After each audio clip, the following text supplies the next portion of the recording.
Ladies and gentlemen, we have been working all day, and now it is finally after work, after 2 weeks of being gone.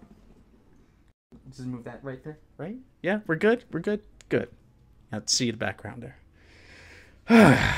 I'm Joe, and welcome back.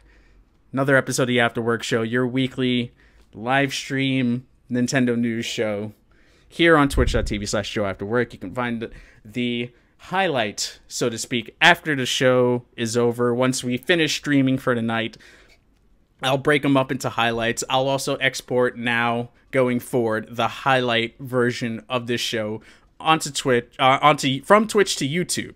So that way, once I'm done for the night streaming, you'll have at least the After Work show over on YouTube to watch as well, if that is your preference. That'll be a new thing going forward. I will still upload the higher quality versions, but those will be on Monday when, you know, after I finish the weekend of streaming, I start editing everything, and then bam. Rodrigo, what's going on? Cromer, what's going on? Vigorous Venom, what's going on? L1, what is up? Draco, how are you doing? Guys, it has been too long. It feels like I haven't streamed for like 2 weeks. But I actually did stream last week. We've been consistent with the Afterwork show, at least. I gave you guys my impressions of the Nintendo Spotlight that happened last Tuesday during E3. Nintendo had their conference. They went in. They went in, and not only did they go in, they kept going deeper, because after the Spotlight was a Treehouse Live, and that whole day they were just spewing games, and we're going to talk about all this.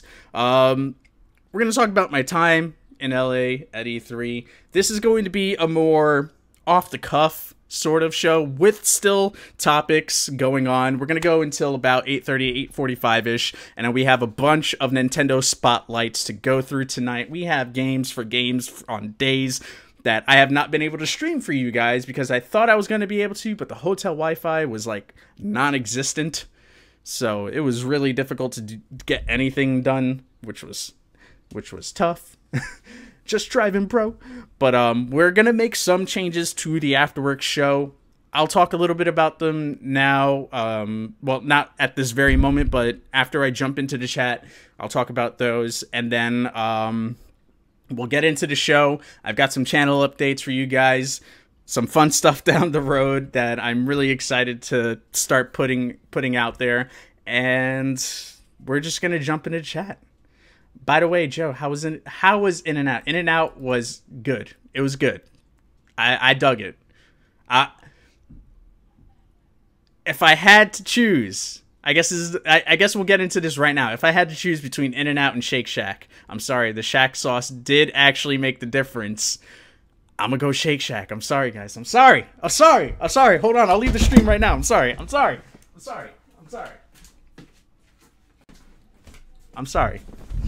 not sorry. No, it was good, though. It was good. I like it. I liked it. We actually had it just off of, I guess, Hollywood Boulevard, where the stars were and all that stuff. Like, you went off down a few blocks, and we went to that In-N-Out. We just made it before they closed, which was awesome because we were able to get the food. I was really, really happy about that, and really, really hungry because we didn't eat anything that day. Be gone, everyone! The hate right now from the West Side.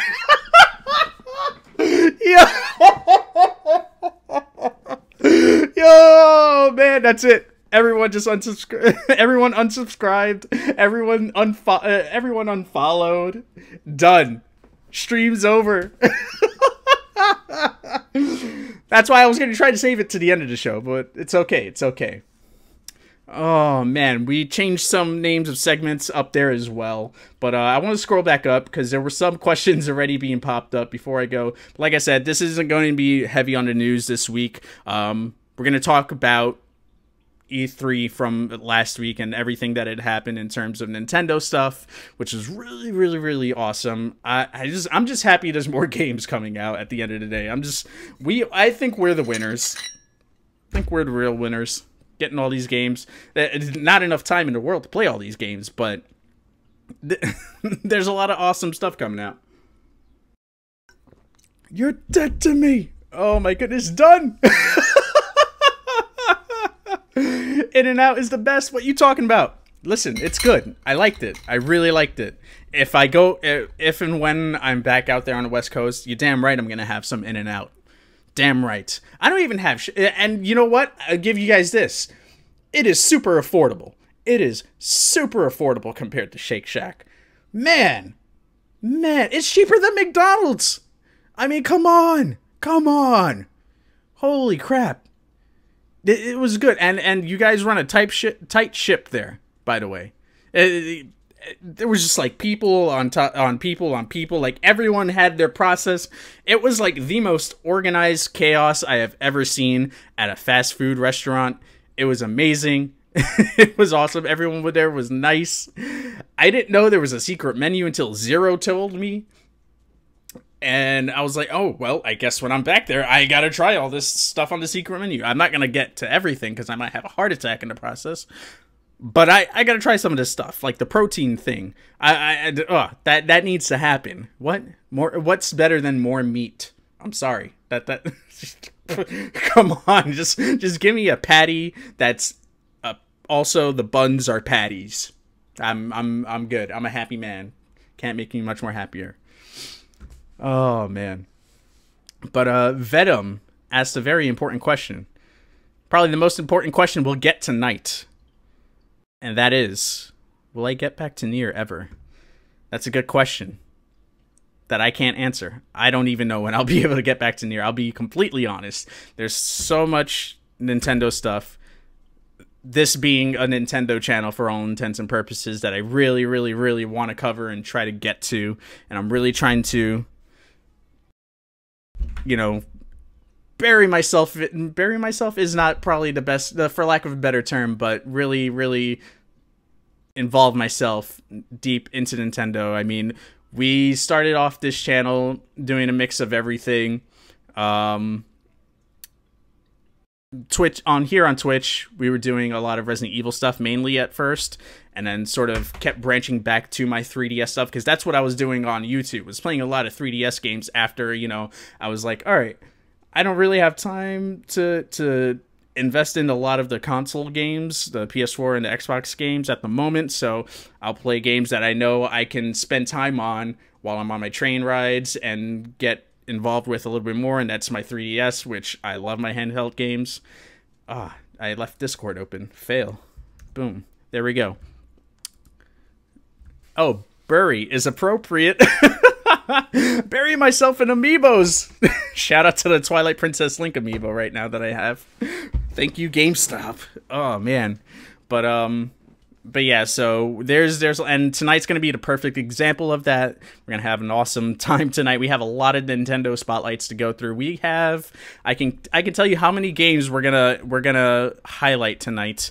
We've got ARMS, we got Mighty Gun Volt Burst, we've got Shantae Half Genie Hero, we have Cave Story Plus, we have Oceanhorn, and we're going to end off the night with Ever Oasis, which just came out today. So that'll be... I'm pretty much sticking the Nintendo spotlights to about a half hour each tonight.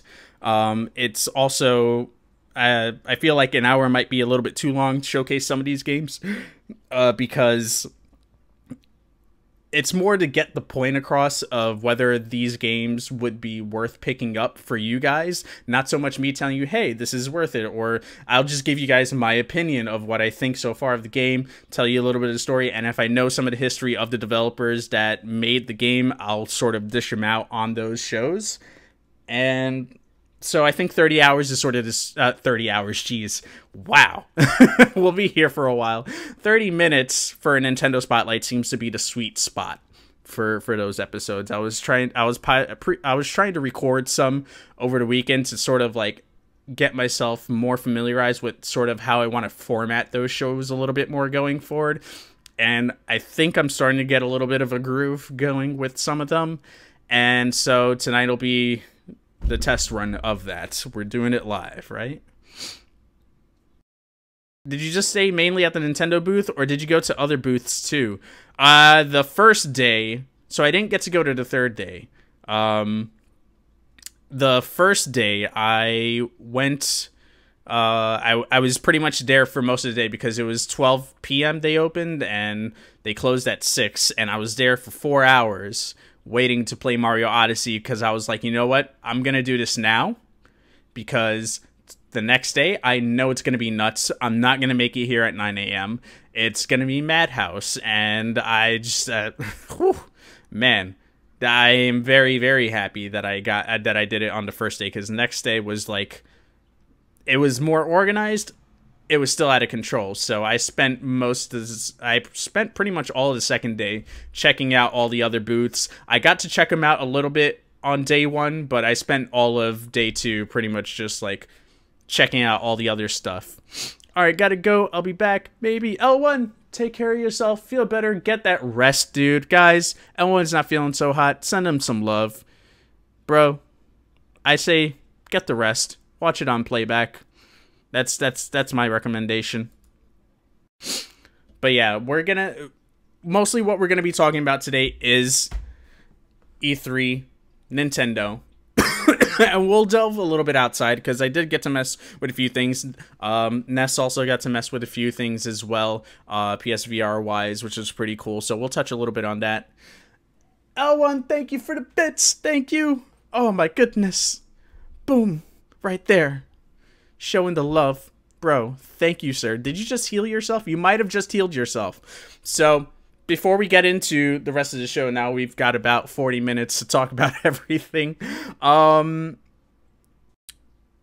Changing up the way the Afterwork show is sort of laid out. We're just slowly going to see some of this all change up. I'm in the process of seeing what works and what doesn't. And to avoid sort of the sometimes like the things that pop up on screen, and then, you know, I lose my train of thought talking about news and whatnot, for just the Afterwork show, because I want this to sort of form into a podcast type show. I'm gonna try to avoid, like, you know, the follow ticker, the bits coming in through the cup and whatnot. So I got rid of the cup. I got rid of BitBoss just for this show. Everything else, when I'm playing games, that's all gonna be there. BitBoss, the cup, and all that, because that's more, you know, like I'm like really, like, I'm talking to you. I'm talking about the game. I'm talking about the story, anything that's going on, and that feels more that seems to be a little bit better towards that show. Those things, the gameplays, the let's plays, the long plays, whatever you want to call them, the Nintendo spotlights that we do, definitely save them for there. But Afterwork show, I'm gonna try to keep it formulaic to just talking about news, so that way it makes it easier too. It makes it quicker to kind of go through everything. What else? Other changes that are going on here, since we're already talking about it. Going to see how this works, but I want to try to do a giveaway once a month for a game, with the exception of this month, which I'll tell you guys later on. It's going to be mostly digital Nintendo games, with the exception of this month. I say that, and you guys will find out later on, which is going to be awesome. That laugh, Joe Draco, I got you. But yeah, those are some of the small little changes. We'll talk deeper about that later on, but here we go. So yeah, let's drop into the pipeline, I guess, sort of, kind of, because there's really not much crazy news. Nintendo, you know, someone was talking about, hey, we're sorry for not making a lot more Switches. We're trying to ramp up for Mario Odyssey, and you know, they'll have more Switches during their bigger games and all that stuff and such. That's mainly it for the news. We're gonna talk about my time in LA. It was awesome. I got to meet L1. I had to hang out with Seek again. I got to meet Deadeye, Jomali. Who else? Whew. Did I miss anyone from that list? Oh yeah, Seek's friend Alex, who's an awesome artist, by the way. He was like drawing the entire time that we were at dinner when we all met up at Bubba Gump Shrimp, which was really, really cool. No, I did not meet Angel Rose. No, Why do I feel like she might be in Ohio or Utah? Ohio or Utah? I could be terribly wrong about that. Angel Rose, if you're in here, correct us. But yeah, so I've got a bunch of photos and videos and stuff. So we're gonna have some personal time with Joe right now, and I'll play some of this stuff. I didn't. That's Ness. You guys know Miss Afterwork, Ness, right there. This was us trying to get in. That was sort of like the main area where you walked in. That was us going in. I thought I was going to get in trouble for recording, so I wasn't sure what the rules were on that. So first place I went was walking around towards the PlayStation booth, so I got to see a lot of that. Firsthand, I was like, what the hell? Why won't you play? There we go. But yeah, they had a lot of dope stuff there. I gotta give it to Sony.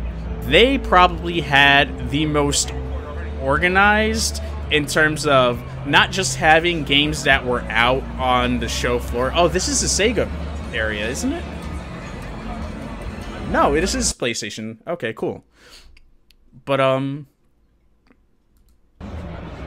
they used their PlayStation Experience app, so you can actually book appointments. Now, the way the appointment system worked, they didn't have a lot of seats available for demos, and when it worked, but most of the time it didn't. And then by the time you were able to load up the app to get to the game that you were trying to for 5 minutes, all the appointments were mostly taken. So we got into a few, the Mrs. Played, Moss, and Starchild, and then me, Seek, and Ness all got to sit and watch the Spider-Man demo being played out again, this time in person, which looked awesome. It was crazy dope.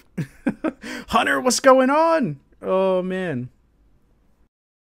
It was Jomly, yes. Draco, it was Jomly. Rodrigo, trying to get the show on the road. I'm with you, Rodrigo. We're right here, baby. We're right here. But right next to PlayStation was Nintendo. I was like, oh, I found it. I found you. And look at this. This is day one. This is day one. Me trying to get through. This was nuts. This was no less than 15 minutes into getting into the space, which is ridiculous. And it was packed. Packed. And they made it with New Donk City, which is awesome, because if you hit that street sign, it makes a coin sound. And then coins popped up on a projector on that blue sky right there. And at the time, they were showing, what was that? Xenoblade Chronicle 2? Yeah, Xenoblade Chronicles 2, I think, was there, that they were showcasing at the time, which was awesome. So here's some photos here. They made the entire Nintendo booth New Donk City from Mario Odyssey. Mario Odyssey being their main game that they had the most demos for. Half that booth was Mario Odyssey, which was awesome. What wasn't awesome was the line formation was just a bunch of people. It was nuts. It was insane. So I think that's more or less near the area where I was standing in line for Mario Odyssey, sorta. Yep, yeah, this is waiting online. So on the over here, the Cap company, the Crazy Cap store is actually a store in Mario Odyssey where you can go and purchase your suits, the new hat, or like collectibles, or the moons are sometimes. One of them is available for purchase in there, and the moons are sort of like the stars in the game. Oh man, ooh, Rodrigo playing some Mario Kart 8. I'm jelly, and Hunter's eating dinner. Hunter, what you eating? What you eating, Hunter? But they made the store there, which was awesome. And over at that store, I don't know why I'm wearing my headphones. I'm probably talking louder than I need to. Over at that stand was two things. If you were in there early enough, you got a card that had 8 games on it. If you played all 8 games, you got a shirt. They only had 450 of those. Those were all gone before I even got to there. But as I was trying to ask how do I go about getting that cap, C&D and Mason of Delfino come running to the line. I was like, I know those guys. Why y'all cutting? What's going on here? I'm just trying to ask a question. So they went and got their hats, and then one of the ladies was like, you need to play the game or whatever. So that's when I got online to play Mario Odyssey. I was like, oh, awesome. That's what I came here to do anyway. So I waited 4 hours for that. Played with met 2 people. I forgot the other guy's name, but I know the other kid was Josh, and we played Mario Kart 8 a lot, and that was fun. The lines were just crazy, and we knew it was going to be a while, so it was just like I whipped out my Switch and started playing, and then they were like, oh, snap. We got Switches too, you want to play? And we were just local co-op for like 2, 3, 4 hours, which is awesome. And I actually got to hit him up on Twitter. He found me on Twitter, and I don't even know how, but that was pretty awesome. So Josh, if you're in here, what up? Or if you've seen this on playback, what up, dude? I'll show you guys the cap though, which is pretty awesome.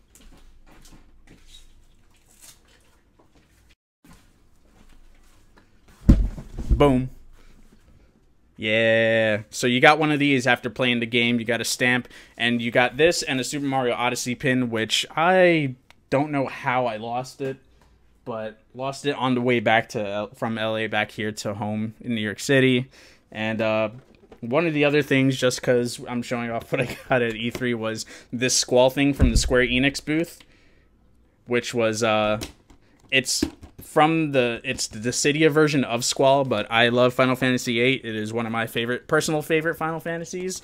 Mechanically, I know it's not the greatest, but one of my personal favorite games. So I was like, I saw that, I was like, oh, I need it. All I need is for Square Enix to make a Renoa one, and that'll be perfect. I'll have that. Square Enix, get on that, please. But you got these cool neon green badges. Oh yeah, that's what you got when you beat the game. This was like your claim sticker saying, hey, I played the game, can I get my visor now? And then promoting Yakuza on there.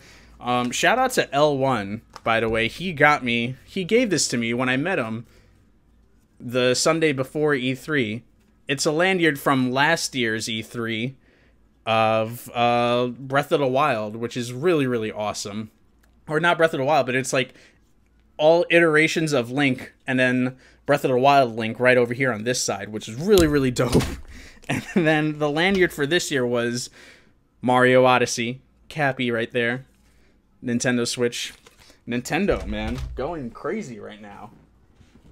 And I also got this from the Square Enix booth, which was... I got it when I bought my Squall. And it's just a bunch of Lara Crofts, which were really, really awesome. It's Lara Croft throughout the generations of PlayStation, which is pretty dope. And that was pretty much all I got from there. I got a cool Hyperkin. Shout out to Hyperkin. Got a little pin from them as well. But that was it. I didn't spend too much money. There was like these bags. Each day they had different bags. One day it was Mega Man. The next day was Super Mario. The third day was Batman and Joker. And they were all 8-bit versions of them, which was pretty cool. I'll show you that one too, because I have it right here. We only got the Mega Man one because the other 2 days it was like Madhouse. Like you could not get one. But boom, this is the Mega Man bag. Collect them all. Because there was 3 of them there. 3 different types of bags. I don't think I'm missing anything else. No, that's pretty much it as far as stuff that I got from E3. I'll still keep rolling with the photos here, but that's a panorama. That's pretty much the entire show floor for Nintendo. That's all in New Donk City right here. Let me see if I can... Oh, gosh. They had a DJ... playing at that booth right there, which was crazy. Like he was playing all the music for the show floor for them, which is cool. And then you had Treehouse Live being shown all out there. I think they were filmed from like not too far off from where the show floor was. Reggie came out. Let me see if I can scroll over and find Reggie. There was a Super Mario there taking photos. I thought this was an awesome nod. Cranky Avenue, Cranky Kong, which was pretty dope. Oh, there's C&D. Oh, wait, is this, I think this is Reggie. Yep, Reggie's right over there. Boom. I was literally within, like, a person in front of me to Reggie. I was like, what? Which is awesome. Oh man. And then he it was so cool. He was like in and out because the man's got meetings. He's a busy guy. So it was pretty cool that there I go trying to freaking adjust myself. But he took a few photos and then like he had to go. He was like, I'm sorry, I have to go. I'm sorry. Like he was apologetic and everything. But yeah, that was so awesome that he even just showed up out of nowhere. And again, that was day one. Here's some gameplay. Now, what I'm gonna do is I'm gonna make a compilation video of all the footage that I did take for E3. So if you guys miss anything here today, I will be sure to get that for you guys in the coming week. I should be able to edit that this Sunday, actually, so I'll have it up by Monday. Yeah, let's just say I'll have it up Monday. I should be able to do that. But they had 2 demos for the Mario Odyssey, which was Sand Kingdom and Metro Kingdom. It's kind of cool. So we're stepping Mario out of the Mushroom Kingdom, and we're sort of just Reggie God. His body was ready that day, I will say that. So they're really acknowledging Mario's stepping outside of the Mushroom Kingdom and seeing all these other kingdoms. Metro Kingdom clearly is New Donk City. Now, they didn't go on and say that that is the hub world, and in this demo, it definitely seemed like you were still collecting things, but I feel like Metro Kingdom within itself is probably going to be the hub world of everything. You're gonna go into Metro Kingdom and then sort of venture out to the other kingdoms, but always end up coming back to Metro Kingdom for something else. I feel like that's how it's gonna go. And something really awesome that I think is a deep cut that, unless you know Donkey Kong or you played Mario March of the Minis, like that DS game, would know who the mayor of New Donk City is. It's a character named Pauline. That is OG classic throwback. Like when I saw that, I was like, wait a minute, Pauline, like Pauline, Donkey Kong Pauline? Is that what's going on right now? And lo and behold, I was like, whoa, that is such a throwback. Like, so for those of you who don't know, just to catch you up, Pauline is the princess that is captured by Donkey Kong in the game Donkey Kong. And you're Jumpman. Jumpman's trying to rescue Pauline. That is the same that's nuts. It's nuts. I was like, that is awesome. Nintendo using old characters, bringing them back.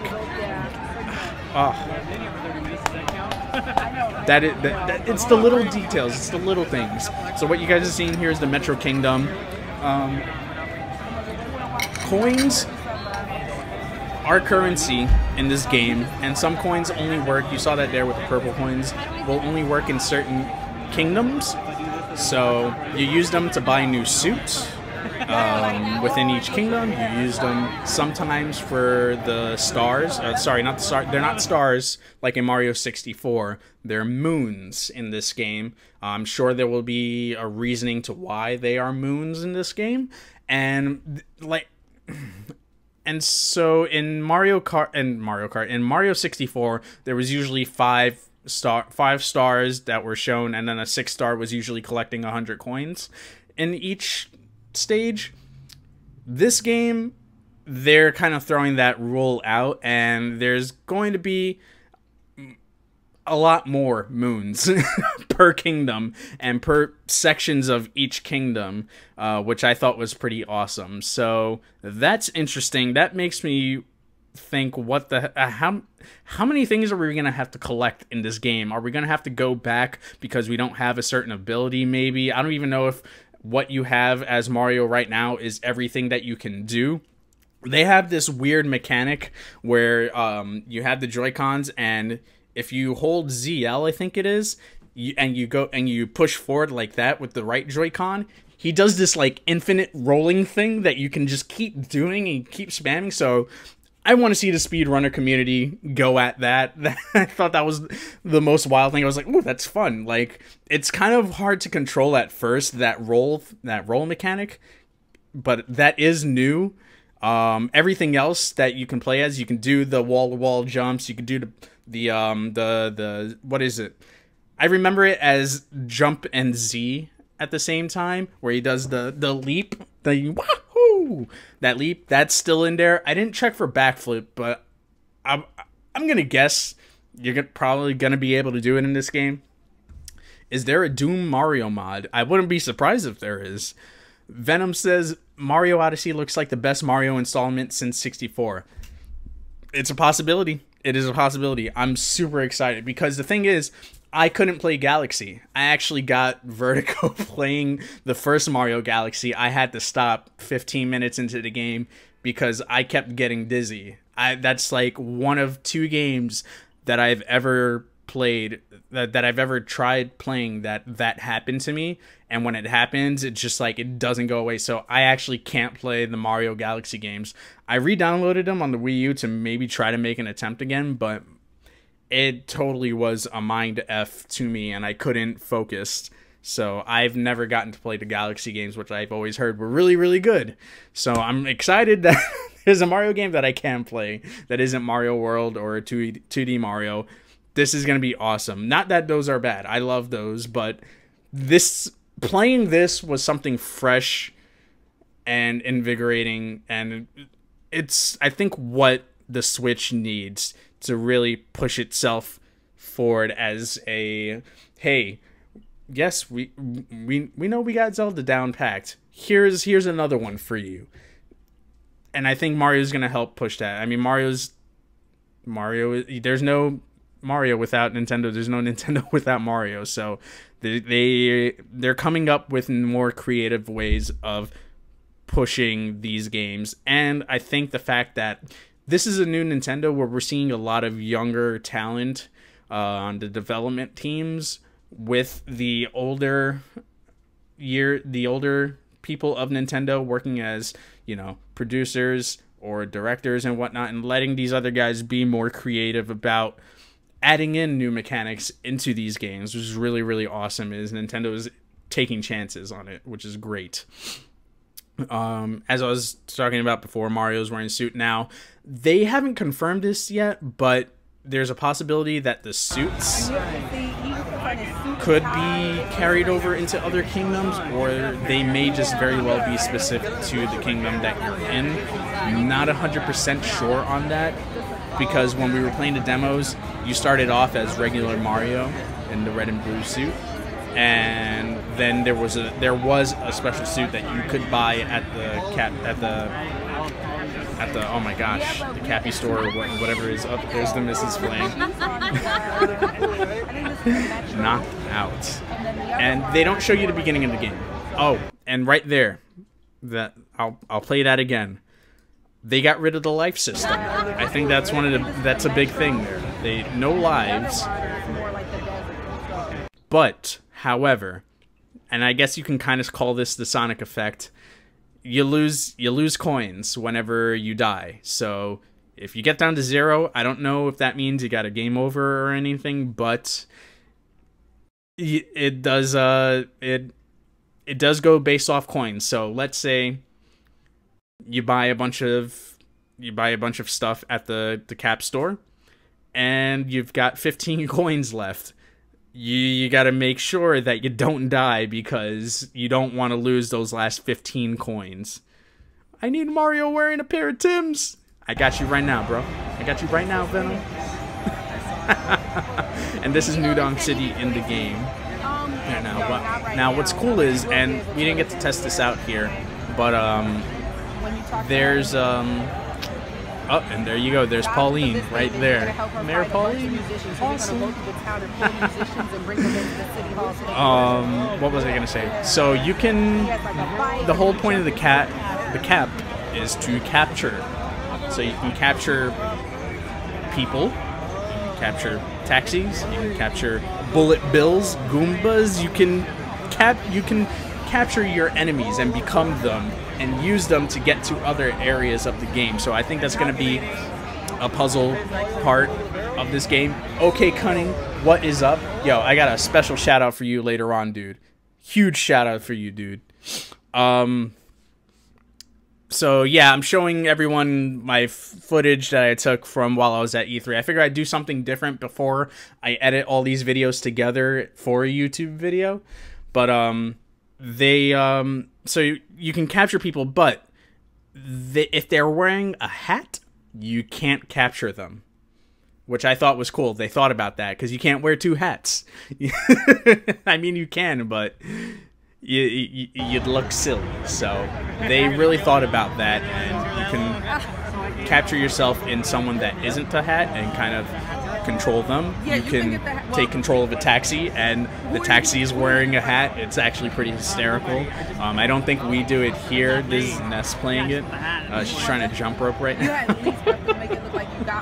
Okay, Connie, for me. Yes, sir. I know. Oh my goodness. But they like looking and supervising, so I can't, you know. So yeah, let's see. Is there anything else over here? Go on the demo for like. Dope. Let's see. Oh, Ness was recording me. She was. It was weird. Like she couldn't get me playing the game, sort of.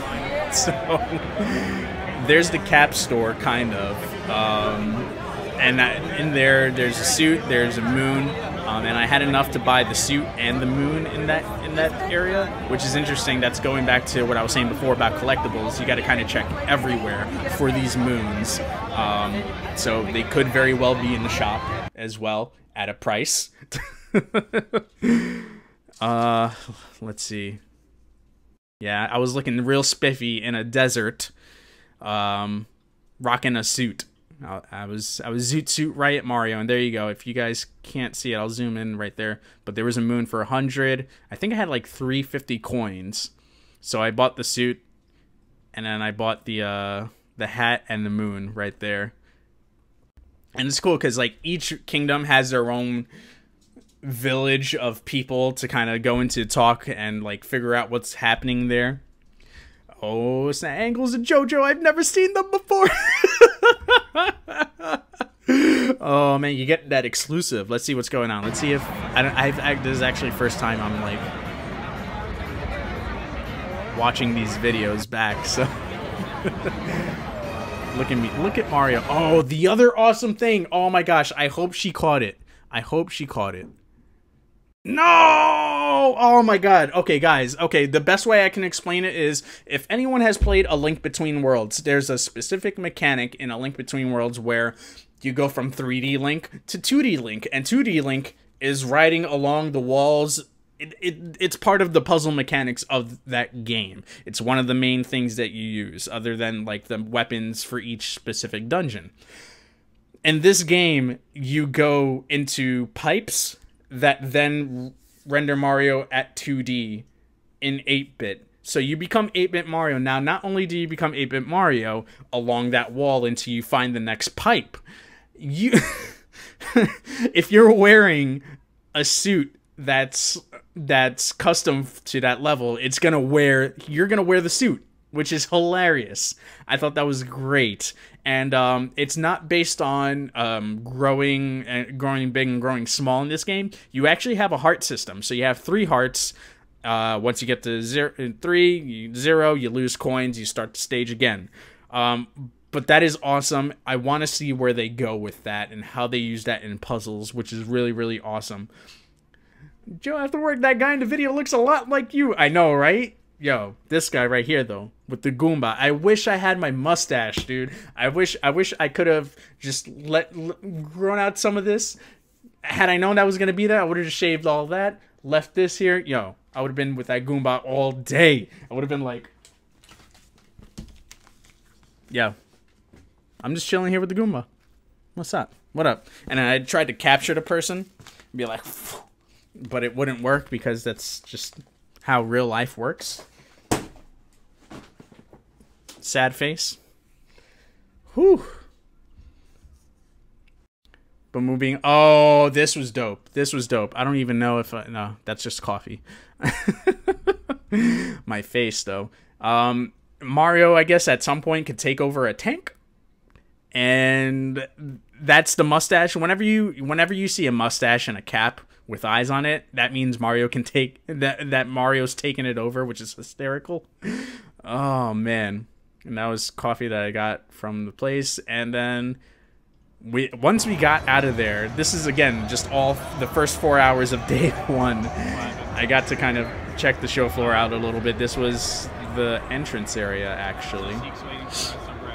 Pretty boring stuff. I don't know why I record. Oh, that's what. This was awesome. I don't even know where they were from, but there were all these orcs that were. They might have been from Shadow of War, maybe. That might have been it. Throw a Pokeball and catch the Goomba. I know, right? Oh my goodness. No failing here, Venom. Positive vibes. We got you, bro. We got you. Oh man. So while this is playing, yeah. So Mario Odyssey, I cannot wait for that. And the demo was 15 minutes. Or no, sorry, the demo was 10 minutes. It was. We only got to play one kingdom, so Ness played the Metro Kingdom, and I played the Sand Kingdom. I wonder if they're going to change those names or keep it as is, because all these games that are there are works in progress. They're not signs of the real game. I don't think they want to give away the actual names of these kingdoms. Could be very well possible that those end up being the names of them, but I had a blast playing that game. I cannot wait until that game comes out. So that's October 25th, I believe. It's the end of October. It's probably a Friday if if Nintendo continues their trend. Oh boy, here we go. What are they doing? What are they doing? I love grog. How long have you been grogging? Oh, there we go. She got the picture with the guy with one of the. Oh, she's eating the ear is what she's doing. Why do I? Oh, because I take so many pictures just in case.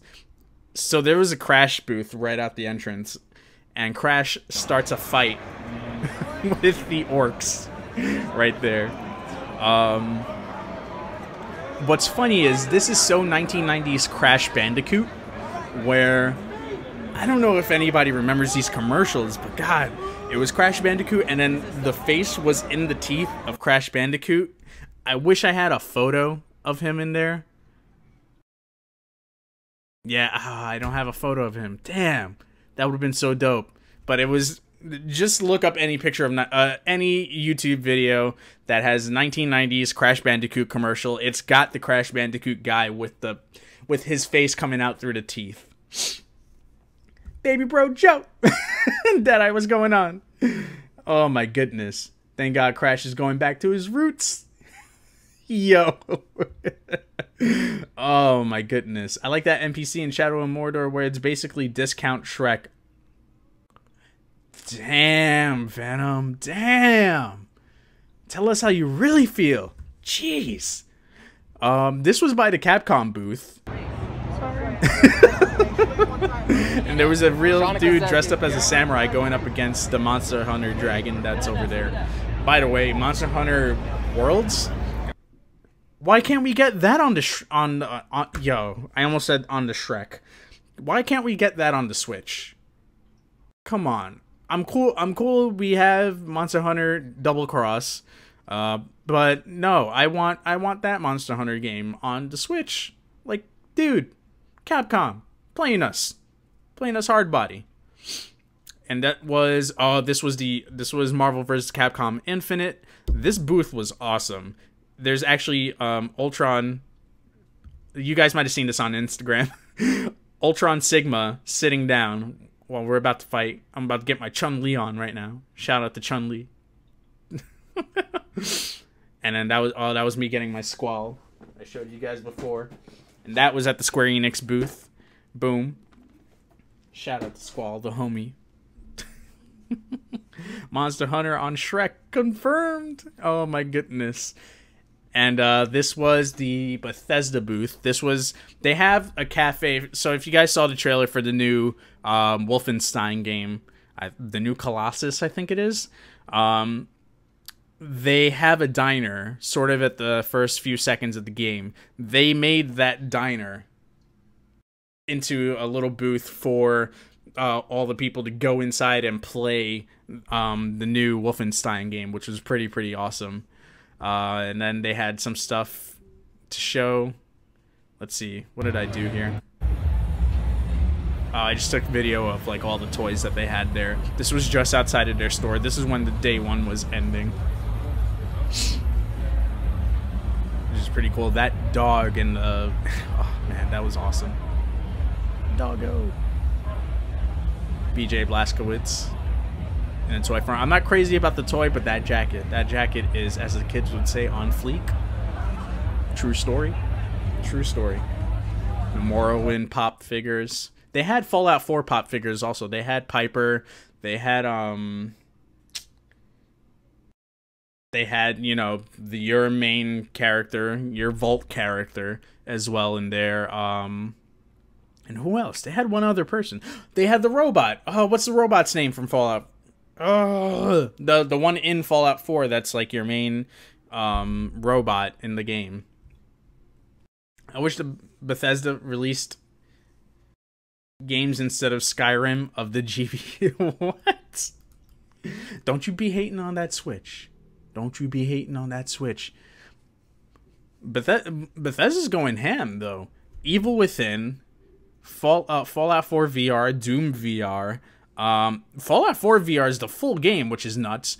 Doom VR looks like it's going to be some sort of semi-on-railsy type thing, but you can move around. It does that weird fade and then moving to the next area that you point the mouse at or your hand motion at, which is really weird. Resident Evil 7 does that. I had to turn those controls off. I just need to walk around and look on my own. Like, I can't do the 90-degree turns. I get it. It's meant for people with motion sickness. Personally, it just annoys the crap out of me and makes the games more difficult. Oh, man. Codsworth, thank you. And by the way, Spacefly, 3D. What's going on? They had Funko Pops. Yeah, they had the Pops of the Fallout. Not the Funko Pop station, but Bethesda had their own Pops there, which was pretty cool. Zomber, what's going on? We're talking my time at E3. We're still on the first topic. We're like mixing all the topics together, I guess you can say, for today. And we won't get to everything because we're already, you know, 40 minutes into the show. And I'm already going to be late to start ARMS. So there's that. And that was the end of day one. So let's see. Let's back out here. Can I back out, please? There we go. Boom. And then we had some Uncle John's, which was really awesome. So I won't bury you. The reason there's this chair here, we have no idea. There was just a chair in our hotel elevator. No idea why.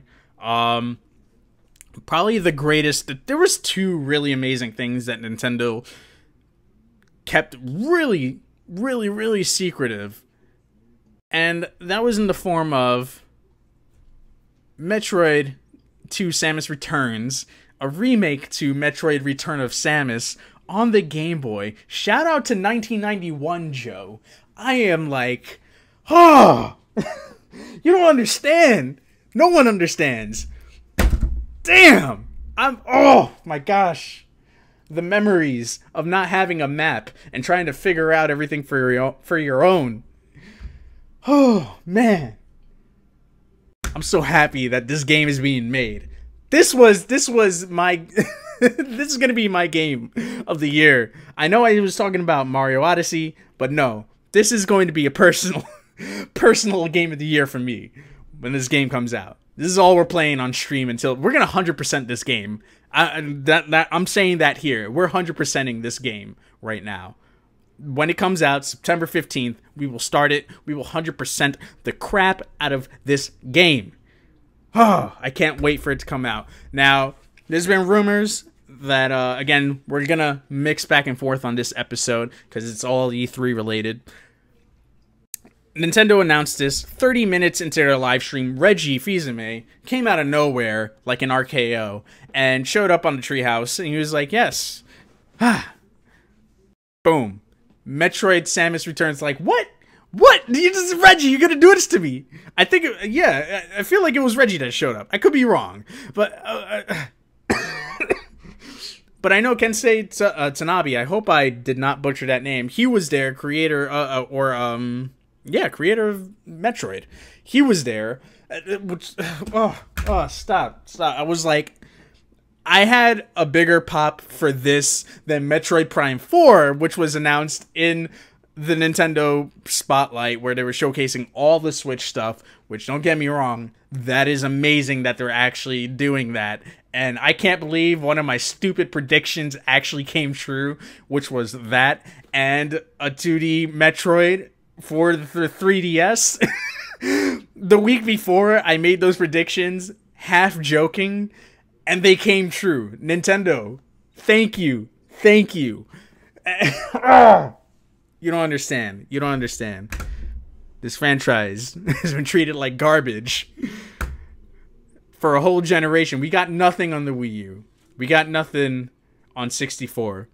We got some like signs of life on the GameCube for a little bit in terms of Prime. Personally, I need to jump into Prime, learn about it a little bit more. I don't think I gave it a fair enough chance when I had a GameCube, so we're going to do those series. And I guess I'll just skip around here. You saw something called the Summer of Samus and channel update there. Summer of Samus begins tomorrow here on twitch.tv/JoAfterWork. We're going to start and play through a bunch of Metroid games. We're going to start with Zero Mission on the Game Boy Advance, which is a remake on the Game Boy Advance of the original Metroid with some dialogue, add some more story to it, which I think is going to be the better version to play. I am sorry, Metroid fanatics, but I want to give you guys the best Metroid experience possible so we can learn everything leading up to Metroid 2, September 15th. So the plan is, this entire summer, we're going to be playing Metroid games. I'm going to start with Zero Mission. We're going to go in timeline order to Metroid lore. So, Zero Mission, Metroid Prime Hunters on the 3DS, on the DS, sorry, but we're going to play it on my 3DS. Then we're going to continue with Prime 2, Echoes, Prime 3, Corruption, and then this one's the sort of the red flag of everything. The yellow card, I guess. But it's up in the air. The wild card is what I meant to say, not the yellow card. Yellow card's like when you, or like the foul in soccer, right? If I can get people to play it with me, Metroid Prime Federation Force, because I cannot play that game on my own, nor do I want to play that game on my own. So if I can get a team to play that game, burn through it all, that would be awesome. And that'll sort of not only set us up for Metroid Prime 2, because that would be the next game chronologically that we would play, and that'd lead us right into the remake. We would be set up for everything going into Prime 4 as well. So we're kind of doing a 2-for-1 with this whole Summer of Samus thing that I don't know. I thought it was a silly name, but I'm going with it, so I'm going to hashtag everything Summer of Samus when we're playing Metroid. You guys can use it too to show your love for Samus. Tell Nintendo what it's really about. Let's give this series a nice, fresh revitalization. And by the way, Metroid Prime 4 not being developed by Retro Studios. So I guess it is true that Retro Studios is working on something new. And we have no idea what it is because they didn't even show it at the Nintendo Spotlight. So maybe we'll see something later this year in a direct, or maybe they're going to wait until next year where they have more gameplay of Metroid Prime 4, the Pokemon RPGs, this year has been incredible. Is what it comes down to. Oh man. You know what else starts tomorrow? Saturday, Deadeye. Deadeye. We know what starts tomorrow. Yo. Don't make me. Don't make me, Deadeye. Don't make me. Don't make me. I will fade to the black. Don't make me. Don't make me.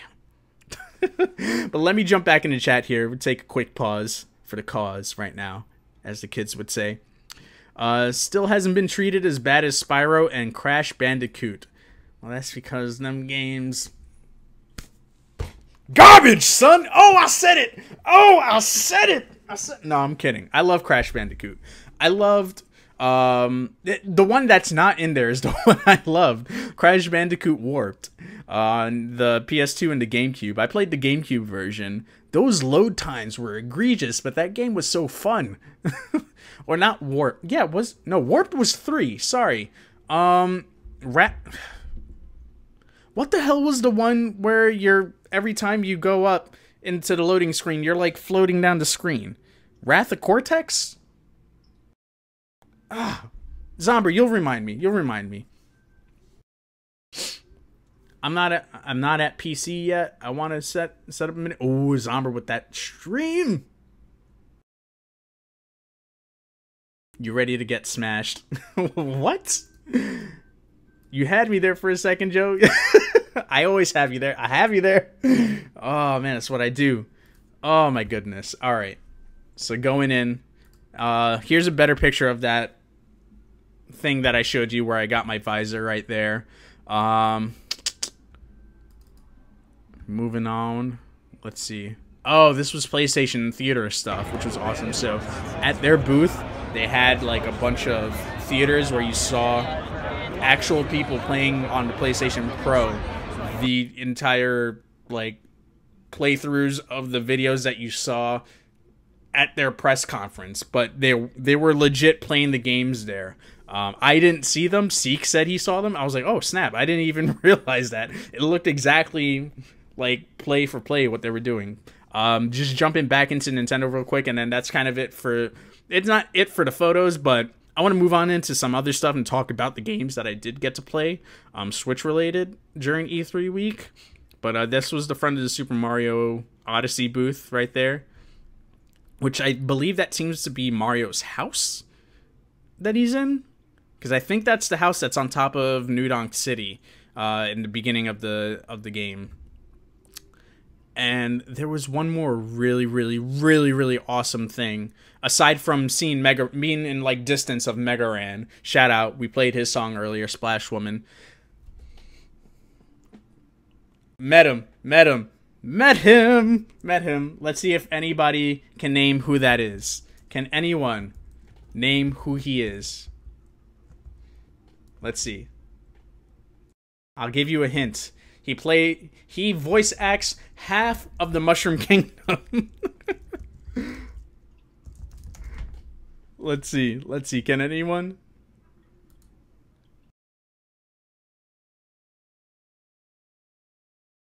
I don't see.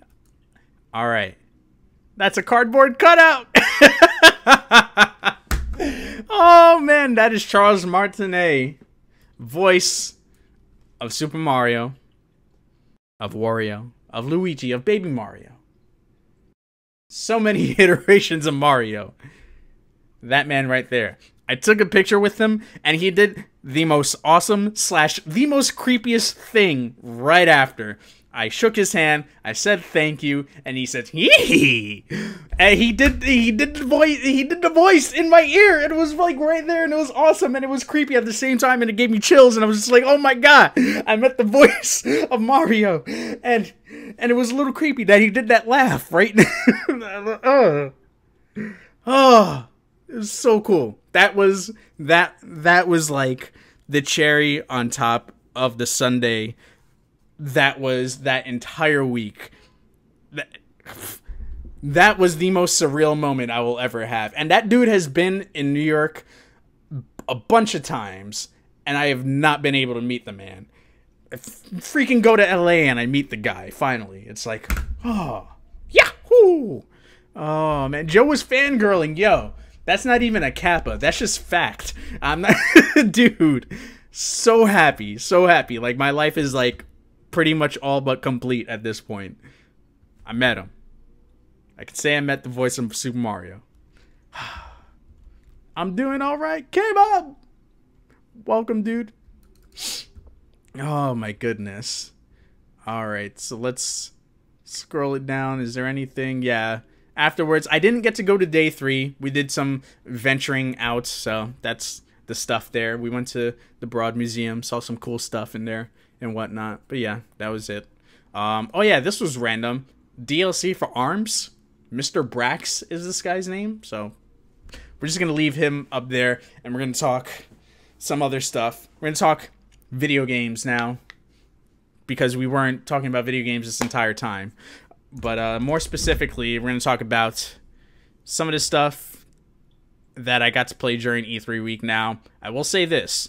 Mario Odyssey is the only Nintendo game that I got to play while I was at E3 because the lines were just completely egregious. However, Nintendo New York had the most awesome idea. They set up E3 in New York, and they had all the demos for all the games that were in LA. So when I got back on Friday night, Saturday morning, I went to work for a few hours, and then I got to I went straight to Nintendo New York. I was gonna, what the hell was I picking up? I don't even, oh, I remember what I was picking up. I was picking up the yellow Joy-Cons. I got the yellow Joy-Cons. And, for ARMS. And then, whatchamacallit, I saw that they still had the setup there. I was like, oh, crap. So I went to the guy. I got a wristband. It was, like, happening in, like, 20 minutes. I was like, well, I'm gonna stay here and play the games I didn't get to play at E3. So I got to not only play Mario Odyssey, I got to play Fire Emblem Warriors, I got to play Pokken Tournament DX, Ever Oasis, which came out today, and, what else? I think that was all the games that I played there, but they also had Miitopia, and they also had Super Mario Odyssey. They had like 4 systems dedicated to Mario Odyssey, and plus the big screen TV that was there, which was really awesome. Didn't you say you were not going to buy those glow sticks? Deadeye, you must have missed it. I changed my mind. I said, a couple streams ago, I was like, dude, I saw them. I'm contemplating picking them up. And I saw them again. And I was like, damn, yeah, let's do it. I got these banana-ass Joy-Cons right now. 3 clips from what? I gotta go. Peace. Zamba, take care of yourself. I want to see you sing tomorrow. I want to see it. I will see it. I will see it. Metal Gear. There we go. So yeah, now I still have every single Joy-Con color there is, and I plan on picking up the Splatoon ones. I have problems, I know. We don't have to address this here. We don't have to address this here. I got glow sticks! Rave!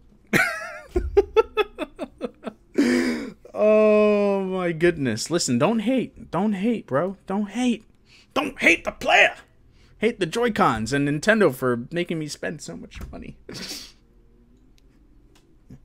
Oh man, this is getting really hot in this room. I don't want to throw on the AC until we start playing games, because then you're going to hear the loud buzz and it's just going to get a little crazy. So, overall, my experience at E3 was surreal and awesome.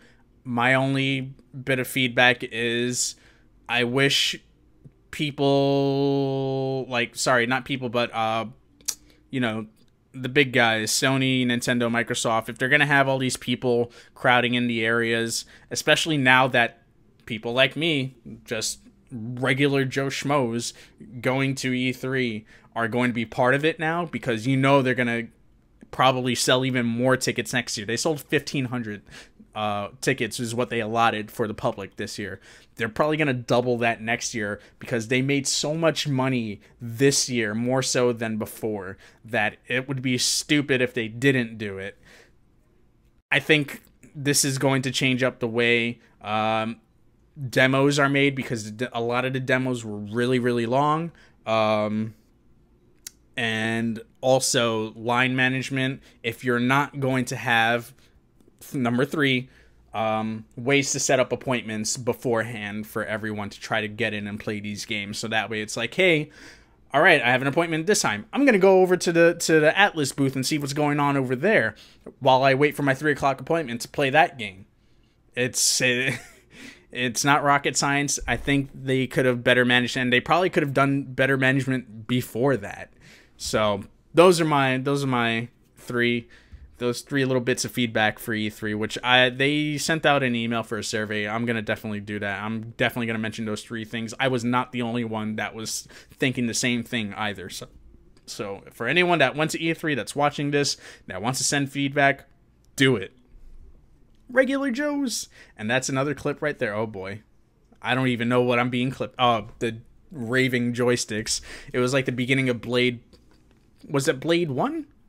Blade, yeah, the first Blade, where they're at the rave and Blade comes in and he takes out the swords and he just starts whooping all those vampires into next Tuesday.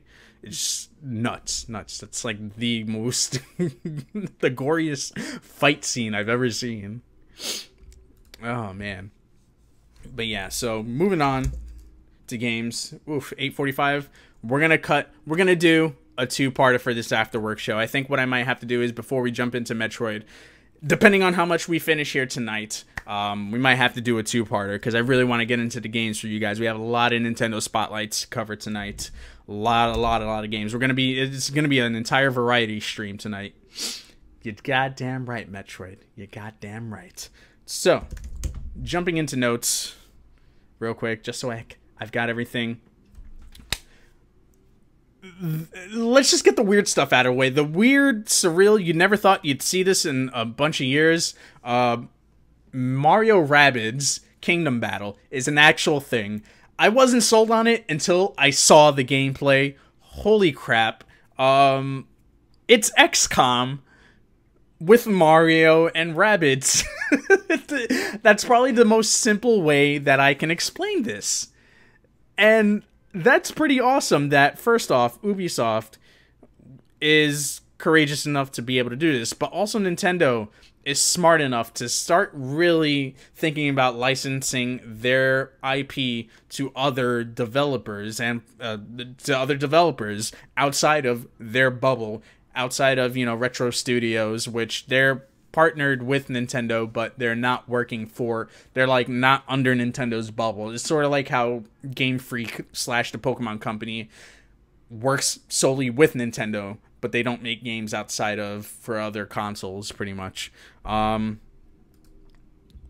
This game is all around weird. The boss battles are apparently going to be really, really long because they were showcasing gameplay on the Nintendo Treehouse, and there's a giant they show at the end of the gameplay demo a boss battle, which is a giant rabid Kong, which is Donkey Kong, a giant Donkey Kong like rabbit, all in white and rabbit ears, and it's a boss battle, and apparently that boss battle runs like 30 minutes. So I'm like, whoa, like how long is this game going to be? This is nuts. This is straight up strategy RPG. I dig it. We've been playing Fire Emblem Echoes, which I'm taking a pause on so we can do this Summer of Samus thing. That sounds insane, dude. It's insane. If you guys have the time to look up the videos, please look it up. I was going to try to rip all the videos and show them on here, but lately I've been getting a lot of claims from other companies that I don't want to mess with, trying to reclaim those videos as news, which is fine. But I need to chill with the videos showing up on here especially since I upload these to YouTube. So that's another change that's going to be happening with this show. More more photos, less videos. It was weird. So the premise of the story, we got sort of a little bit of it. There's this rabbit that has this crazy visor that's supposed to do basically take what's in his mind and create it as a rabbit of sorts. So that's how you see the rabbit Luigi, rabbit Princess Peach, rabbit Mario, and these iterations of them is because he's making them up in his mind as they go along. So for some reason, this rabbit doesn't believe that Mario's trying to save him from Bowser Jr., and Bowser Jr., it's his chance to kind of be like, Bowser's apparently on vacation or something like that, and it's sort of his chance to be like, this is my way to show my dad that I can do this, and I can be evil and take over the world and stuff like that. I don't know if it's take over the world or anything, but the Bowsers are evil. So he convinces the rabbit to go with him. He's the good guy in his eyes. So he's creating all these different visions of Rabbids, which is nuts. So that's how you get that giant Rabbid Con. I can't wait to see what other bosses and enemies they think of in this game.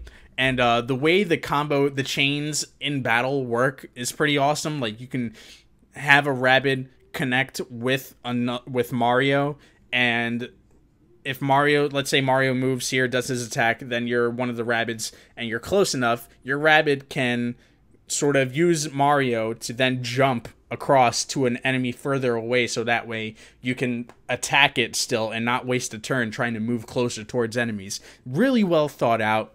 I'm very impressed. It sold me on the game. I will pick this up, and we'll hopefully, if the plan comes together, we should be finished with all the Metroid games by the time Rabbids comes out, so we can play that and jump into Metroid 2 remake once that's out. Sorry, I'm like talking so much that I'm like, whew, my throat's hurting. Bowser's on a business trip pitching his ideas for Mario Odyssey. Yes, Bowser would make his offspring a junior. Bowser would. Oh my goodness, true story. That doesn't sound goofy at all. Best friends, Jamily, what's going on? What's going on? Oh man, so that's Mario Rabbids Kingdom Battle in a nutshell. Two things from Ubisoft's press conference that I really liked. One of them being a game was Starlink. I thought was pretty interesting. It's like it's from Ubisoft Toronto, and it's a sci-fi space shooter. It uses physical spaceships that you put on your controller. So this is multi-console. This is coming out for Switch, Xbox One, and PS4. And you put it on the controller, and you can use parts of it to like attack enemies. It's really weird. Interesting concept. I think Ubisoft is in this place where they're able to continue their franchises like The Crew, like Watch Dogs, like Assassin's Creed, and also try out these neat little things. We saw it with like the Ubi Arts stuff with Child of Light and Valiant Wars, which were really awesome games, and we're seeing them sort of take that next step and do some more interesting things, which is really cool. But I will say I do miss the Ubi Arts stuff. Ubisoft, bring some of those back. Please, sir, please. The other one, Beyond Good and Evil 2. I've never played a Beyond Good and Evil game. I know there's only been one, but that game looked ridiculous. That was insane. And whew, I may need to play the first one just so I can understand what's going on in this next one, because, man, that is nuts. It's been 15 years since the first one came out. That might have been, if it weren't for Metroid Prime 4 and seeing the trailer for Metroid 2 Samus Returns trailers, this may have been the best trailer I've seen all year. Hands down, dude. Oh my gosh. And then you can register for the Space Monkey program. I guess there's going to be information that they're going to be delving out on the Beyond Good and Evil 2 website. The biggest takeaway out of all this, though, was the emotion in this conference, minus the dance stuff that happened in the middle of the conference. Man, there's just the raw emotion of everyone and all the developers that were there at the conference working on the games in tears. One of the guys, Yves Guillemot, who runs, Milan, I think? Ubisoft Milan? Milan? Is that right? But, man, like, you felt it. You felt like their work was shown from them. Like, they were like, wow, this game that I have been working on for years in secrecy, people are finally getting to see it, and it was just amazing. Like, it made me get choked up a little bit, especially when David from that's working on, I think he's a creative director of the Mario Rabbids game, when it was so surreal. Like, Miyamoto just came out of nowhere 5 seconds into the thing, walking down the hall with the Rabbids gun. Then Bill Trennan out of nowhere brings the gun for Yves Guillemot, and they're they're using the gun blasters. And then you see Davide, he's in the crowd. He's just like tearing up. Like, I was just like, whoa, Ubisoft, you brought the emotion to this. That was like, I think if anything, I was probably really, really sold after I saw that part of the conference. It was like, and that was only like the first 5-10 minutes in. It's a beta. Is that what it is for Beyond Good and Evil 2? I thought that was hilarious, though, that they called it the Space Monkey Program, because one of the main characters, I guess, in the game is a monkey. But that game looks beautiful. Oh, man.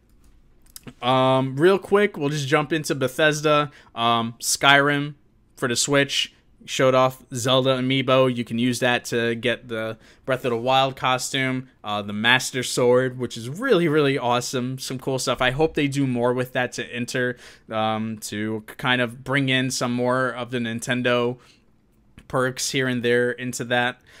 Two things from the Bethesda conference that I'm really excited for. Beyond, sorry, I almost said Beyond Good and Evil 2 again. The Evil Within 2, hyped about that game.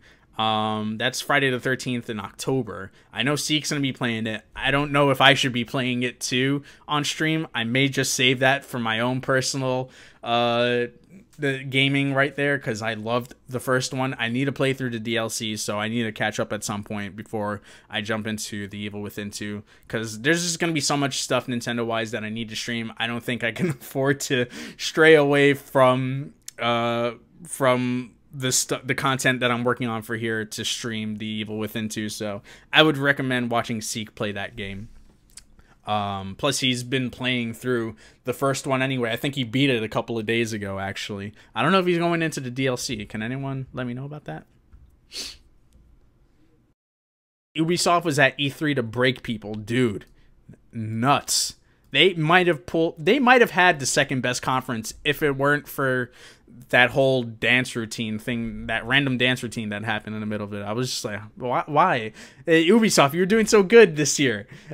Every year they have these weird, awkward conferences that go way too long, way too much talking, way too much of these events and songs and dancing going on in the middle of it. Not even promoting Just Dance. It's just for them to randomly dance. I don't get it. Oh, man. But, damn, yeah, they pulled off a really good conference. That was one of the conferences that I sat here at my desk and watched over. And I watched it again just to make sure I had all the information. I was just like, wow, I was impressed. I was impressed. Hashtag Seek Hype. You're goddamn right. And I'm half hour over the Afterwork show, so we got to speed it up here.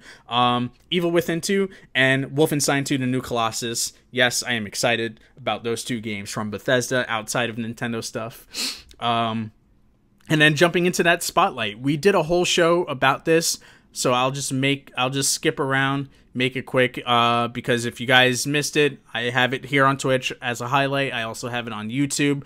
The audio quality is a little meh, but I went back and watched some of it. I was like, oh, it actually didn't sound as bad as I thought. How did we jump to 281? Or no, I didn't update my... I just noticed the followers. Sorry, this is me getting distracted now. I need to update that because we went down in followers. I think I'm at like 277, so I'll just leave Streamlabs open right there. But excited for a bunch of the game. They really set the stage for stuff coming out both this year and next year is what I really, really enjoyed about what Nintendo did. So in terms of this year, Xenoblade Chronicles 2 seems to definitely be coming out this year. You got Mario Odyssey. I was surprised that they did not show any of the Nindy stuff coming to Switch. I really thought they were going to go through and push some of that stuff in the spotlight, but I can see why now that they showed a lot of these games, and they weren't showing long clips at all. Minus ARMS, they showed a lot of like really, really, really, really good stuff. I was very happy with their press conference. Let's see. Let's scroll up around. I want to show you guys something else. Yeah, there you go. This was at some random booth. that we saw there right before we went to Super Soul Bros, where Mega Ran was freestyling. There's the cat headphones. There's Seek. Shout out to Seek. That Ultron, though. Before I start talking more into the Nintendo stuff, I just want to change the scenery because I had him up there for a minute. Boom, boom, boom, boom, boom. Da, da, da, da, da, da. Sonic Forces. Not gonna lie, I saw people playing the game. I'm impressed. With that said, still not sure if I'm gonna pick it up yet. Still not sure. I need to see more, but I was impressed with what I saw. Fire Emblem Warriors also coming out this year. I got to play that at Nintendo New York after I came back from LA. And that game, nuts. Yes, that statement made no sense. But that's exactly how I felt when I was playing it. Played it with the Pro Controller. I went right in, I started playing it. And oh my gosh. It's Dynasty Warriors, but with Fire Emblem characters. And what was weird was, and I don't know if it was because this was like a demo of the game, but I was fighting against Ryoma, then I was fighting against Xander at one point, and you could swap out characters. You can, just like in Dynasty Warriors games, you could jump over to other characters around the field, so that way you can complete all the areas. That's sort of a thing in the game, where you kind of like conquer all these areas on the map, and your characters are all spread apart, but you can also meet up with them. What's really cool is they thought about this. They took this from the Fates, and I believe, yeah, Fates and Awakening, the partner system, where you can partner up with a character, and they become like a little bit of your defense there. So if you're about to get attacked, they'll come in and parry, and then you can just continue attacking afterwards. Or not so much a parry, but they'll block you for like a moment, and then you can go in and start attacking again. You build up your combos. You can make insane combos. The moves are just madness. The specials, I won't say anything, but they are nuts. And this game is just going to be great. We're going to do a full playthrough of that when the game comes out. There's still no release date. If Mario Rabbids is coming out in August, we got Splatoon in July. ARMS came out this month. We don't have... Yeah, we have Pokken Tournament DX in September. Mario Odyssey in October. The only spot I can think for that game, that's because it's still technically a Nintendo game, is going to be in November. So they may close out the year with that and Skyrim. Which, I mean, hey, that's not bad. That is not bad at all. You can ramp up your holiday stuff.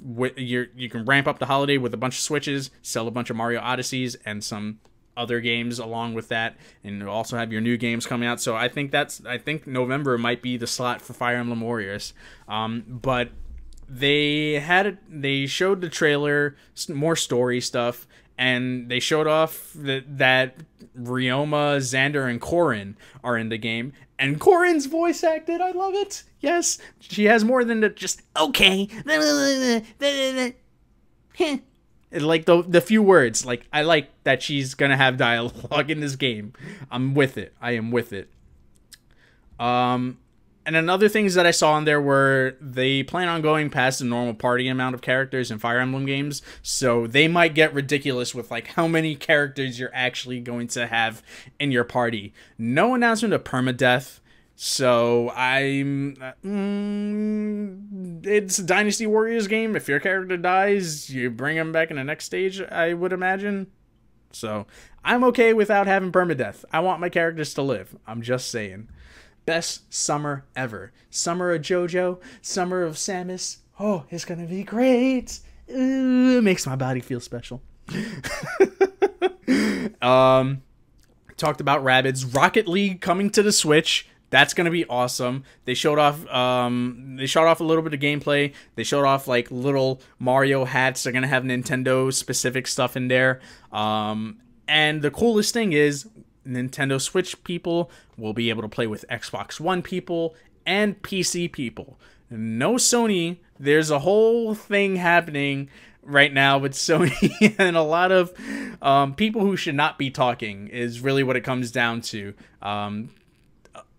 About that whole situation. So Sony is not going to be part of the cross-network play of this, sadly.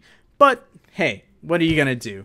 The fact that you're going to be able to play with Xbox and PC players is going to be awesome regardless.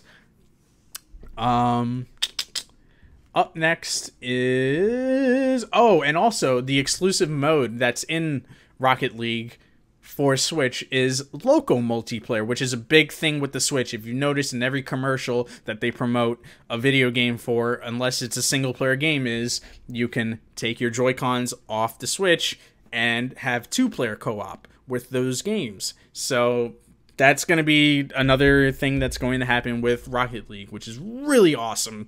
Split screen battle. This is going to be great.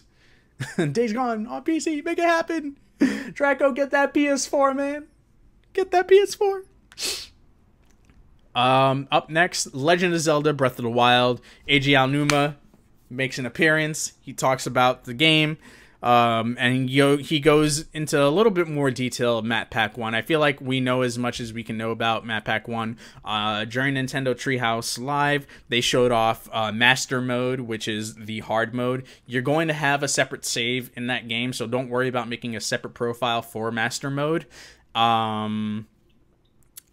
Also, Master Mode seems like it's going to be nuts in terms of difficulty. So I may try to play that. I might try to sneak that in. That's coming out next week, actually. June 30th is when that gets released, Master Mode. So those of you who bought the Season Pass for $19.99 are going to get that. And they also, they showed off the costumes. We talked about this before. I'm not going to repeat myself again. Just to speed things up, the path mode, the masks. They announced amiibos of all the Guardians. So you're going to be able to play as Rivali. You're going to have amiibos of Mipha, Rivali, Urbosa, and Daruk, which is great. I need those in my life. I told you guys I wanted a Mipha amiibo, and it's happening. It's happening. I love it. I love it.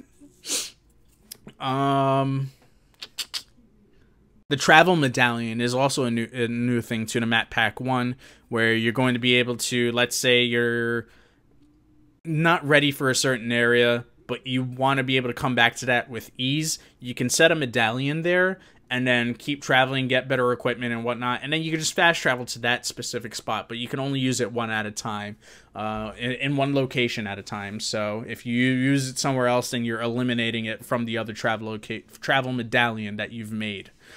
The other thing that they announced was a little snippet of Arito playing the accordion, the Zelda tune, which was amazing. And then DLC Pack 2. I said Map Pack earlier. Sorry, that's a Fire Emblem thing that I just get stuck in my brain. DLC Pack 2, the Champions Ballad, I believe is what it's called. And that's going to be fall or holiday 2017, so that might be something else that comes out in November, which is going to be nuts. I can't wait to play that. The DLC stuff I do want to jump into at some point midsummer stream, so we'll definitely mess around with the trials that's going to be happening. For some reason, you start off as Naked Link. I don't know why that's a thing, but it is, and it's annoying. Just let me wear my equipment. The game is difficult enough. Come on. Oh yeah. Unlike Microsoft, Sony wants to sell consoles. Sony actually knows what exclusive means. Damn, we're starting this up in here. But yeah, Draco. It is Sony L1. Is it Sony Santa Monica that's making it? Days Gone? I want to say Santa Monica. Because Bend hasn't come out with their game yet. Is that the Sony Bend game? Snap, you're right, you're right. Yes, yeah, that is the Bend game. Wah, wah, wah. Oh well, whatever. Whatever. Okay, so before Jojo loses his voice, we went through Mario Odyssey. We went through Metroid Samus Returns a little bit. I just more talked about my hype. Collector's Edition is up for pre-order. If you find it, retail stores. I pre-ordered mine I pre-ordered my Amiibo pack, which comes with the squishy Metroid coming out. I'll find this for you guys because this is dope. I think Cunning, you're gonna dig this one. Metroid Amiibo. I'll pop this up on the screen real quick. But I pre-ordered my Amiibos at Best Buy, and then I have the game pre-ordered, paid in full already at GameStop because it's just right by me. But yeah, there you go. There's the Amiibos. Samus in the original Metroid Return of Samus pose right there. That's the game cover of the Game Boy version, and the Metroid coming out of the capsule. And the Metroid's squishy. It's a squishy thing. And there you go. There's your other Amiibos that are coming out. Only one I'm missing for pre-order is freaking Tiki and the Majora's Mask Link I'm missing. These are not up for pre-order. I don't know, unless they're bugging out. They are not ready for pre-order. Don't tell me this.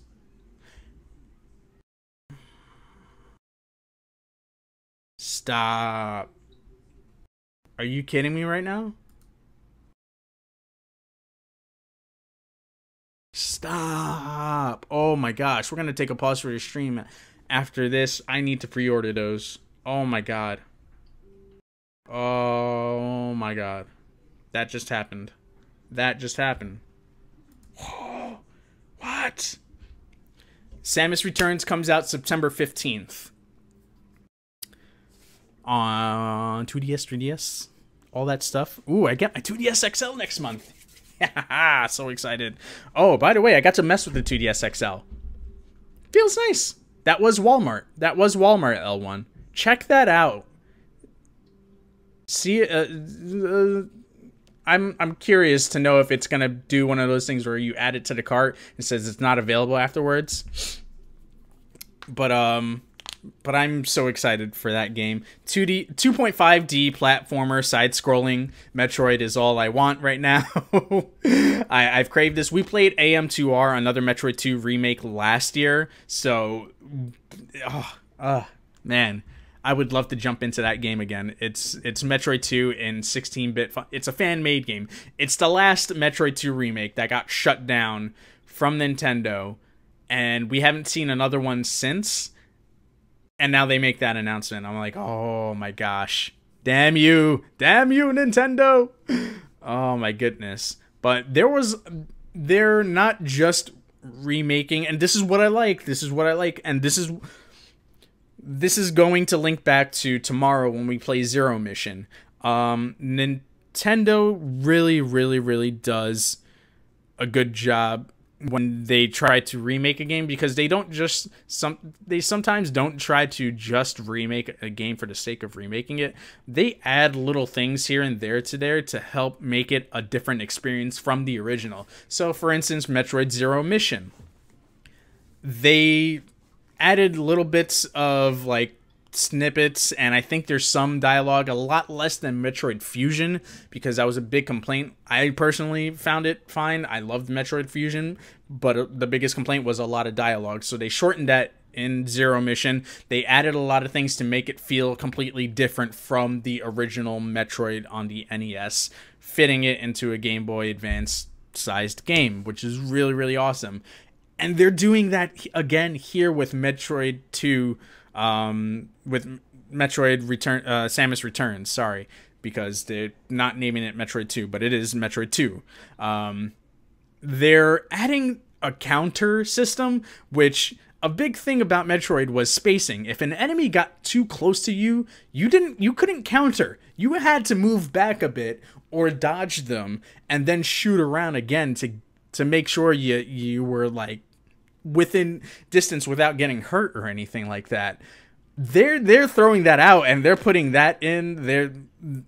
There's like these giant Chozo statues that when you defeat a Metroid, you get like what is it? Their Metroid DNA, and you have to inject it into the Chozo gates, and depending on the amount of Metroid holes there are, you have to kill that many Metroids to fill up that gate to then unlock another area within the map, which I thought is really cool. They're adding in other beams and such in the game. I think they're adding more maneuvers in this one than what was in the original Metroid 2 game from what I caught from the live house, the treehouse. There's cutscenes in that game for like boss sequences and stuff, which I thought was pretty cool.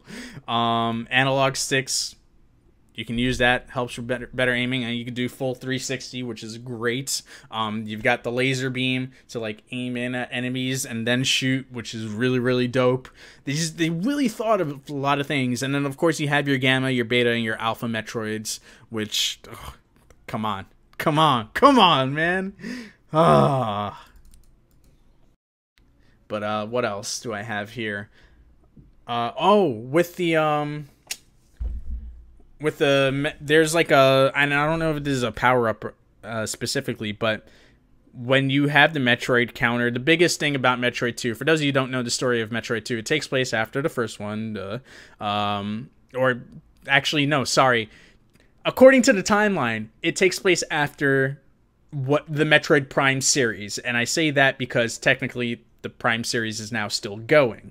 Metroid 2 takes Samus to, I think, SR388 to eradicate all the Metroids that are remaining. There's 99 Metroids that you have to destroy, and they're all over this planet. They have to kill them, to eradicate them completely. Now, I'm not going to spoil the end because we're going to play the game, which leads into Super Metroid afterwards. And so they, I forgot the point I was trying to make. Completely forgot the point I was trying to make. What was I reading here? Now I gotta catch up on my notes. See, this is what happens when... Oh, so, anyway, the Metroid counter. In the original Metroid, they had, like, the count of how many Metroids were left on the planet in there. They didn't have a map. You couldn't refer to a map at all. You had to really remember where you were going in that game, which is why it took so long to finish. They changed all that here. But in the new game, you have different colors blinking. So green is just standard, yellow you're getting near, and then red you're really nearby. And when it turns red, it really starts to beep at you, so you're really close. I think that's super handy to figure out where you're going and completing, you know, the main story of the game, and then also, you know, just overall maybe trying to find different spots in the game. They had this new scan feature where Samus can just throw out a scan of the entire place, and you could find weak spots and hidden areas in the game. So there's ways of you trying to advance through the game a little bit more. They've changed up parts of the maps as well, so it's not going to be an exact replica of the map, although they said that they pretty much put the entire map of that game in there. They've added a lot of different things and changed up locations for the most part in the game. So they've really thought this out and fleshed it through. I'm really excited about this, if you can't see from my face right now, and I think that's gonna cover everything on E3 that I touched, watched, and saw Nintendo related. I'm sweating my balls off right now. It is so hot in this room. It is crazy. I need to turn on the AC. But before we go, we'll skip out on the eShop Spotlight because we're going to cover 2 of the games in Nintendo Spotlight. Cave Story Plus and Oceanhorn came out today, so we'll play those for 30 minutes each today. One of these games is going to get cut today, unfortunately, and I don't know what it is. Maybe I save ARMS for before we jump into Metroid Zero Mission tomorrow. I think that's what I'm going to do, because I really, really, really, really want to play some ARMS. I have not touched it yet. I've been waiting for it streaming specifically to play that game.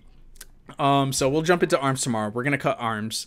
Summer of Samus, I told you guys, starting tomorrow, we're going to play Metroid Zero Mission, and then after that, we'll go into Prime Hunters, Prime 2, Prime 3, maybe Federation Force, and then by that point, we should be close enough to September where we then jump into the Metroid 2 remake.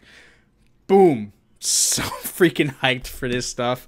Before we go, guys, I alluded to this at the beginning of June, and also mentioned this earlier in the stream. We're making some changes to the channel, and one of those changes is I'm gonna try this out for a few months, see how this works. Monthly giveaways. They won't always be physical, because it's just easier to give out digital codes, and expense wise, since every single one of these giveaways is coming out of my pocket.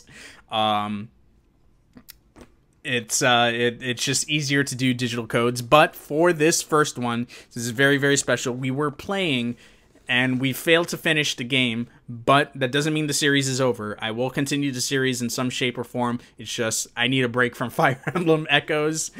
I have here a brand new copy.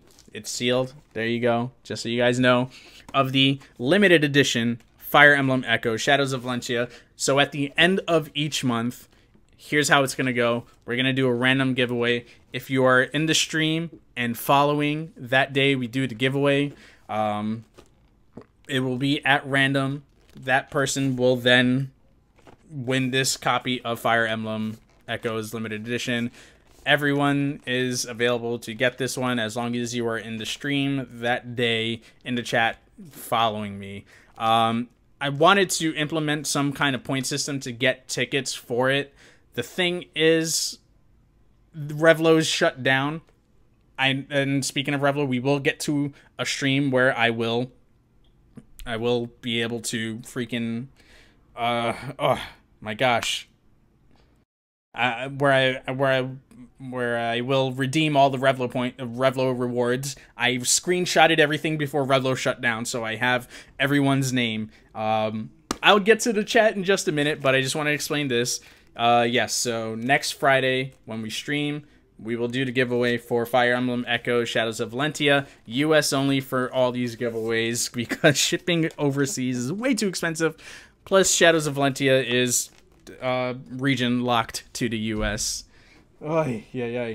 But that's kind of a cool thing that we're gonna start doing on the channel for the next few months. See how it goes, and yeah. So there you go. You guys might be able to win a copy of that. It comes with soundtrack, 3 8-bit pins, and the game, of course, and an art book. It's pretty dope. So yeah, let me make sure that art. Yeah, that's an art book. Okay, just making sure. As far as other stuff with the channel update, like I said, we're going to be changing up the format of the After Work show a little bit in terms of the layout. I took away the Bit Cup and the Bit Boss because it got a little too distracting with like trying to keep you guys informed and keeping this as a podcast format show for all intents and purposes, and then and sort of, you know, jumping in and out of chats and stuff. So there's going to be a segment specifically where I answer questions from the chat. It's going to be integrated with Discord somehow, where I'll make a section in Discord for questions that I will read in the middle of the stream or somewhere in the stream. I haven't figured out that format quite yet, but we're going to get there over the next couple of weeks, and then this format will lay out. I'll be on camera a little bit bigger than just this small screen in a corner here, and we'll still have some videos. We'll still have some. It'll still be a new show and everything, just a little more streamlined, so that way it can be more of a show outside of what we do on the gameplays. I want to keep this very different from the gameplay stuff that I do here on the channel. So the gameplays will still have Bit Boss. We'll still have the little animations of the Big Cups and all that stuff, but for the sake of the After Work show, I'm going to change it up so that way it makes it easier for me to get through the show a little bit quicker for you guys, because I know you're here to see the video games as well. Oh my gosh. And L1, I am jealous of you right now. I'm going to have to take a pause for the stream so I can pre-order all these freaking things, dude. Man, I am jealous. You got the Rook already. Oh my god. I don't even know if anyone knows that it's available on Walmart. Spread the word. Spread the news, dude. Seriously. So we got that. Summer of Samus channel update, June giveaway. And we're going to make some more changes to the channel slowly but surely. But one of the main things is after I end the streams, I'm going to be making highlights of the Afterwork show and exporting them over to YouTube, so that way they're immediately available once the stream ends. Or once YouTube processes the video, I should say, because that does take a few hours to do for some reason, especially today where it's now a 2-hour show instead of an hour show. But we had a lot of information to talk about. I should have spread that out more time. So I'm cutting out 2 games tonight, but that's okay. And I've changed the moment of Jossum to Fizame moment of the day, where I think it just deems it right. We're talking about Nintendo all the time.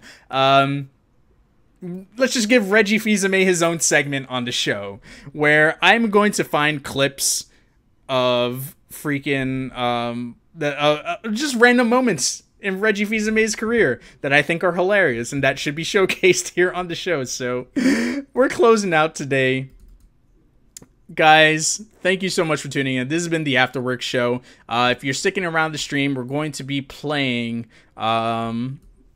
we're going to be playing Mighty Gunvolt Burst. I'm going to save ARMS for tomorrow's Nintendo Spotlight before we jump into Metroid Zero Mission. And we'll jump into Mighty Gunvolt Burst. We have a bunch of Nintendo Spotlight episodes to go through, so stick with me till midnight if you can. Eastern time, of course. So you guys, some of you guys are in the West Coast 3 hours back.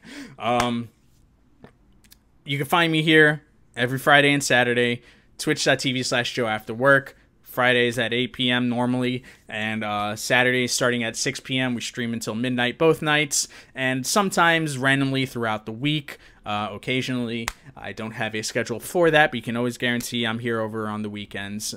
And as we end every segment of the Afterwork Show, we've got a new name for it. Like I said, we got the Reggie Fils-Aimé moment of the day. Let's take it away, guys. Have yourselves a great night if you're here for just the Afterwork Show, or if you stick around, I'll see you on a Nintendo Spotlight. You have one request. Before we go, can I play you For Glory? Oh, no. Well, so now your me is in the game, Reggie. My me is in the game. So, look, I got to be honest with the community. I got to be honest, right? I play all of the Nintendo games. I suck at Smash. but my opportunity is coming with Smash on 3DS. Because now I'm going to play it on the go. I'm going to be able to come back up next time and kick your ass.